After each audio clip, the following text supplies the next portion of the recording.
En intelligence artificielle, il y a un point qui m'a toujours fasciné, la classification d'images. La vision, c'est du ressort du monde animal.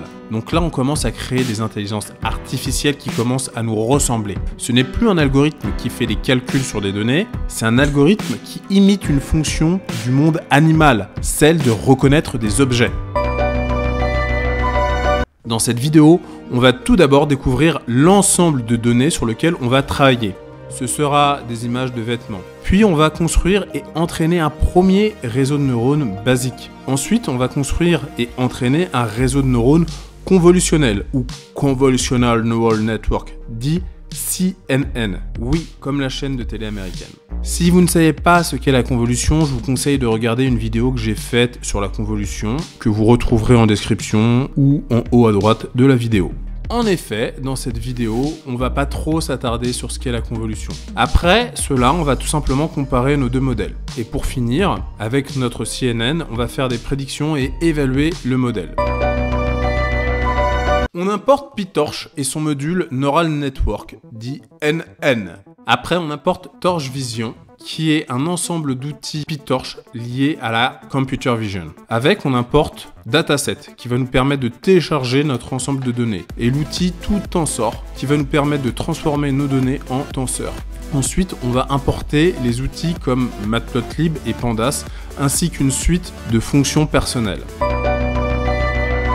L'ensemble de données se nomme FashionMNIST. Oui, c'est un ensemble d'images d'articles de Zalando, le site e-commerce. Ce dataset est composé d'un ensemble d'entraînement de 60 000 images et d'un ensemble de tests de 10 000 images. Chaque exemple est une image en niveau de gris. Cela veut dire qu'on a un seul canal de couleur, de 28 pixels sur 28 pixels, associé à une étiquette parmi 10 classes dont voici la dénomination. T-shirt, top, pantalon, pull, robe, manteau, sandales, chemise, sneakers, sac et bottines. Zalando souhaite que FashionMNIST remplace, pour l'évaluation comparative des algorithmes en machine learning, l'ensemble des données MNIST originales, qui lui représentent des chiffres écrits de façon manuscrite. Ces deux datasets partagent la même taille et la même structure de division d'entraînement et de test. Maintenant, on a ce savoir, on va définir quelques constantes pour nous faciliter la vie.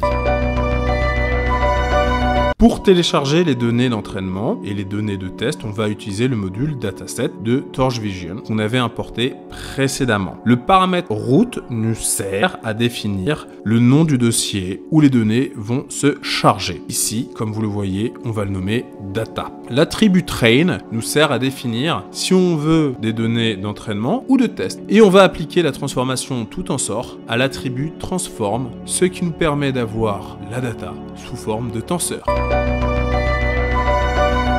Nos données contiennent des images et leurs labels associés. Nos images sont dans Data et nos labels sont dans Targets. Et comme on peut le constater, on a 60 000 images d'entraînement de 28 pixels sur 28 liées à leurs 60 000 labels, ainsi que 10 000 images de test liées à leurs 10 000 labels. On récupère la dénomination des différentes classes de données via l'attribut classe. Et pour plus de facilité, on va les traduire en français.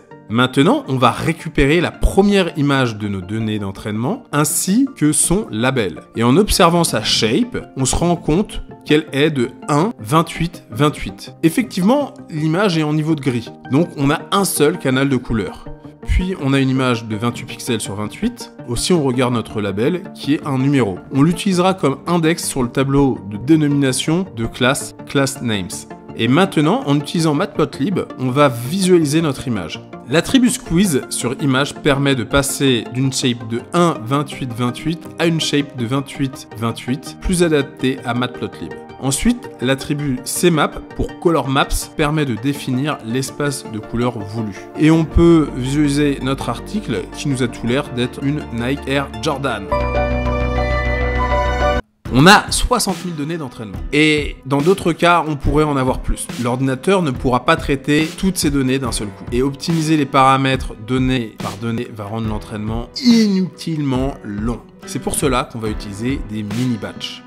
On va découper nos données en paquets de 32 éléments. Pour Pour cela, on utilise l'outil DataLoader de PyTorch. L'attribut Shuffle, s'il est à true, permet de mélanger les données à chaque époque et permet de limiter l'overfitting. Donc maintenant, on va optimiser les paramètres sur les 1875 millibatch des données d'entraînement. Là, il faut avoir en tête la structure d'un batch, parce qu'on va très vite se perdre. Pour rappel, dans les données, on a les images et les labels. Dans les images, on aura alors 32 éléments constitués d'un canal couleur et d'une image de 28 sur 28 pixels. Et dans label, on aura 32 labels. Avant de créer notre premier modèle, on veut s'assurer de pouvoir utiliser la carte graphique si elle est disponible. Et si c'est le cas, on renseigne CUDA dans la variable device, sinon on renseigne CPU. Ensuite, il est important de comprendre le flatten. En gros, on prend tous les pixels de notre image pour construire un énorme vecteur de 784 éléments. Pour cela, on utilise la méthode flatten du module NN de PyTorch. Ainsi, on pourra utiliser ce vecteur en entrée de notre réseau de neurones. Comme on peut le voir, notre réseau de neurones est constitué d'une couche qui flattonne notre image, et donc d'une entrée de 784 neurones qui se branchent à une couche de 10 neurones et ayant pour fonction d'activation relue. Et on définit 10 neurones de sortie qui correspondent aux 10 classes différentes de notre dataset. Pour s'assurer que le modèle soit compatible avec le GPU, il faut le raccorder lors de sa déclaration. Ensuite, pour avoir plus d'informations sur le réseau de neurones, on peut utiliser la fonction Summary du module Torch Summary. Cela nous permet par exemple de constater que notre réseau de neurones a 7960 paramètres. On va définir notre fonction de perte ainsi que notre optimiseur. On a une classification multiclasse avec des logits, donc on va utiliser Cross Entropy Loss. Et pour l'optimiseur, on va utiliser Adam avec un learning rate de 0,01. On veut calculer le temps que va prendre notre entraînement. C'est pour cela qu'on importe le timer du module TimeIt. On importe aussi TKDM, dit Takadum, pour avoir un petit loader qui nous permettra de suivre l'évolution de l'entraînement de façon esthétique. Donc, on lance le timer, on définit le nombre d'époques à 5. Cela peut sembler peu, mais ça prend déjà pas mal de temps. Et on aura des résultats qui seront convenables. Et vu qu'on veut visualiser l'évolution de la loss et de l'accuracy sur les données d'entraînement et les données de test, on initialise les tableaux qui vont récupérer ces données. Et maintenant, on itère pour chaque époque. Comme on le voit, l'utilisation de Takadum est simple. Ensuite, pour simplifier l'entraînement des modèles, j'ai créé les fonctions trainStep, testStep, dont on va voir le détail maintenant. Pour rappel, elles ont été importées au début de mon fichier personnel myhelperfunctions.py. On en profitera pour regarder les fonctions printTrainTime et plotTrainingData.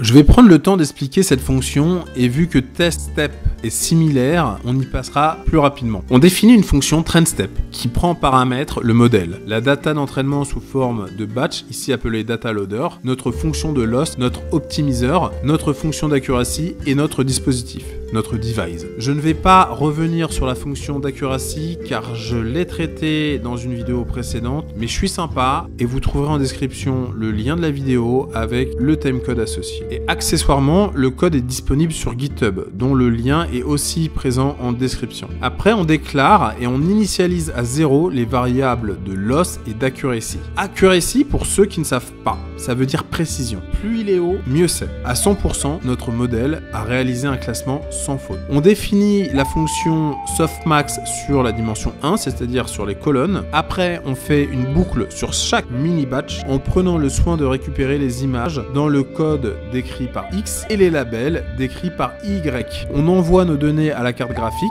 on met nos images dans le modèle qui nous renvoie des logits, puis on calcule la loss. La loss, pour ceux qui ne savent pas, ça veut dire perte. Plus elle est basse, mieux c'est. Et pour rappel, on utilise comme fonction de perte Cross Entropy Loss, qui est adapté à des logits. Pour plus d'informations, je vous ai mis le lien en description. On rajoute la loss à trainLoss, qui additionne les loss à chaque batch. À la fin, on divise trainLoss par le nombre de batchs, pour avoir la loss moyenne par batch. Alors, pour calculer notre accuracy, on va récupérer les log proba grâce à la fonction softmax. On va récupérer l'index de la probabilité la plus élevée de nos log proba, puis on va comparer cet index qu'on a décrit avec le vrai index. Et pareil que pour la loss, on rajoute l'accuracy à train-hack qui additionne les accuracies à chaque batch. Enfin, on va calculer nos gradients, on réinitialise les gradients, on réalise la backpropagation et l'optimiseur nous recalcule les gradients et donc les paramètres. On reprend un peu de hauteur sur la fonction pour mieux comprendre sa dynamique. En bref, on boucle sur chaque batch pour optimiser les paramètres de notre modèle et on en profite pour calculer la loss et l'accuracy pour qu'on puisse voir comment le modèle évolue. À la fin, on affiche et on retourne la loss et l'accuracy moyenne par batch. Pour test step, c'est presque la même chose, à la différence près qu'on ne va pas optimiser les paramètres. C'est pour cela qu'on va utiliser With Torque Inference Mode. Cela permet de désactiver tout calcul des gradients. En effet, le but là, c'est d'évaluer le modèle. On injecte des données de test et on veut uniquement récupérer la loss et l'accuracy moyenne par batch. Pour print trend time, rien de compliqué. On récupère deux temps, on fait une soustraction entre ces deux temps et on affiche et on retourne la différence. Et pour plot training data, le but c'est simplement d'éviter d'écrire trop de lignes de code pour afficher des graphes qu'on va être souvent amené à présenter. Ici, ce qu'il y a à comprendre, c'est que typologie va prendre les valeurs de loss ou d'accuracy en fonction de ce qu'on voudra visualiser. Maintenant, on peut mieux comprendre ce qu'il se passe lors de l'entraînement. On appelle les fonctions trainStep et testStep avec les paramètres nécessaires, puis on récupère pour chacun d'eux la loss et l'accuracy moyenne par batch. On va les ajouter dans leur tableau respectif. Pour le point detach.cpu.numpy, notre train loss et notre test loss sont liés au computer graph qui permet de calculer les gradients. Donc on va les détacher. On va se mettre sur CPU et pour afficher des données dans Matplotlib, c'est mieux si elles sont sous NumPy. On arrête le timer, on calcule et on affiche le temps qu'a pris l'entraînement du modèle. C'est tout en bas, cela a pris un peu plus de 66 secondes, soit un peu plus d'une minute. Pour information, ma carte graphique, ce n'est malheureusement pas une RTX 4090, mais une petite GeForce 1650. Le petit loader vert qu'on voit en haut, c'est ce qui nous permet d'avoir Takadum. Et on peut voir l'évolution de l'accuracy de notre modèle qui atteint à la fin 81,69%. Avec aussi peu d'époque, pour rappel, on en a 5, visualiser les courbes de loss et d'accuracy, ce n'est pas si pertinent. Cependant, c'est un bon réflexe à avoir. Donc, d'un point de vue pédagogique, je me devais de mettre cela en œuvre. Et ça permet de voir si le comportement tient la route. Là, on voit que la loss diminue sur les données d'entraînement et de test. Donc, ça passe bien. Et pour l'accuracy, on a aussi un comportement rassurant. L'accuracy monte au cours de l'entraînement sur les données d'entraînement et sur les données de test.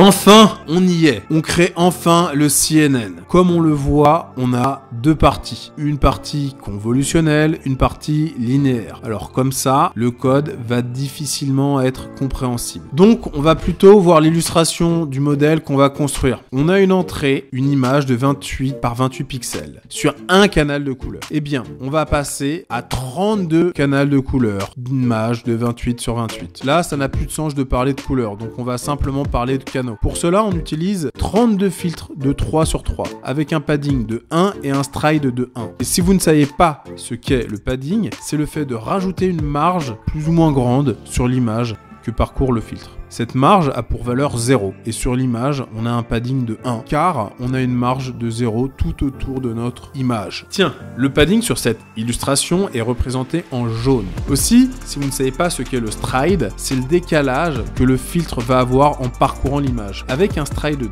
2, le filtre ne se décale pas d'une case, mais de 2 cases. Ensuite, on va passer un max pooling qui va diminuer nos images de 28 sur 28 en des images de 14 sur 14. Le max pooling, c'est le fait de choisir la valeur maximale de la zone de notre image couverte par le filtre. On a aussi le average pooling qui choisit la moyenne des valeurs couvertes par le filtre. Puis on va passer à 64 canaux d'images de 14 sur 14. Ensuite, on va encore utiliser un max pooling qui va diminuer nos images de 14 sur 14 en des images de 7 sur 7. Et là, on va flatten le tout pour avoir un vecteur de 3136 valeurs. On branche ce vecteur à une couche de 128 neurones et cette couche va se brancher à la couche de sortie qui compte 10 neurones, soit le nombre de catégories de vêtements. Bon, pour les détails d'implémentation, on va utiliser les fonctions conv2d et maxpool2d du module NN de PyTorch. Pour conv2d, on définit le nombre de canaux d'entrée, le nombre de canaux de sortie, la taille des filtres avec kernel size, le stride et le padding. Ici, avec des kernel size à 3, on aura des filtres de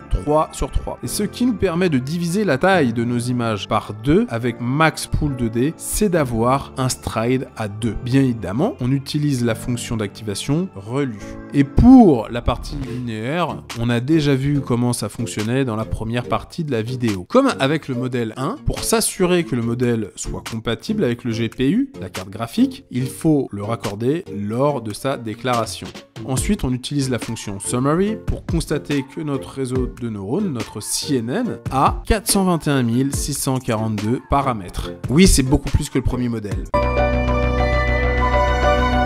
L'entraînement du deuxième modèle suit exactement la même logique que l'entraînement du premier modèle, d'où l'intérêt d'avoir créé les fonctions trainStep et testStep. En soi, la seule chose qui change, c'est le modèle qu'on va mettre en paramètres. Je réexplique les grandes étapes. On a 5 époques, donc on va itérer sur ces 5 époques pour mettre à jour les paramètres du modèle. On va en profiter pour récupérer la loss et l'accuracy, à la fois sur nos données d'entraînement et sur nos données de test. Ainsi, on pourra ultérieurement voir l'évolution de l'entraînement de notre modèle et ainsi s'assurer que la loss a bien tendance à baisser et que l'accuracy a bien tendance à augmenter. Le temps d'entraînement est ici légèrement plus long. Il prend 1 minute 12 et on a une accuracy de 87,89%. On constate que la loss diminue bien pour les données d'entraînement et les données de test. De même, on constate que l'accuracy augmente bien pour les deux types de données. Il est temps de comparer les deux modèles. Vous n'avez peut-être pas fait attention, mais à la fin des entraînements, on a enregistré les résultats dans des dictionnaires modèle 1 results, modèle 2 results. Grâce au module Pandas, on peut réaliser un tableau qui récapitule les résultats. Et on remarque, bien qu'un peu plus lent à entraîner, que le CNN affiche une accuracy supérieure à 6 points au simple réseau de neurones. Maintenant qu'on a notre modèle, on va vouloir faire des prédictions pour que tout cela soit un peu plus palpable. On va donc sélectionner au hasard parmi nos données de test 6 éléments. Et quand je parle de données de test, je ne parle pas de celui qui a été transformé sous forme de mini-batch, mais des données de test d'origine, test data. Pour faire cette sélection aléatoire, on va utiliser le module random et sa méthode sample. Dans les paramètres de la méthode, on surcharge test data en liste, puis on indique avec le paramètre k qu'on veut 6 éléments. Ensuite, on extrait l'image et le label, on les range dans les tableaux de l'échantillon qu'on veut réaliser. Example elements, example labels. Pour nos prédictions, on va se mettre en mode d'inférence pour être sûr de désactiver tout calcul de gradient avec with torch inference mode. Et on itère sur chacun des éléments de notre échantillon. Vu que notre modèle a été entraîné avec des données de 4 dimensions, les éléments du batch, la couleur sur son canal, la hauteur, la largeur, et que nos échantillons ne font que 3 dimensions, le canal de couleur, la hauteur et la largeur, on rajoute une dimension à notre élément grâce à Torch Unsqueeze. Bien sûr, on n'oublie pas d'envoyer les données sur la carte graphique. Ainsi, on peut mettre en entrée de notre CNN notre élément et récupérer les logits. On passera à Torch Softmax pour obtenir des logs proba. Ce log proba est rangé dans un tableau pred probs. Pour rappel, un log proba est un vecteur dont la somme des éléments vaut 1 et les valeurs du vecteur des probabilités. Le tableau pred probs est ensuite traduit en tenseur grâce à Torch Stack. Ensuite, en prenant l'index de la valeur ayant la plus haute probabilité, on obtient notre prédiction de classe. On visualise chaque élément de notre échantillon. Pour chacun d'eux, on compare la prédiction réalisée au vrai label. Et s'il y a une erreur, alors le titre sera écrit en rouge. Ici, on a eu beaucoup de chance, toutes les prédictions sont bonnes.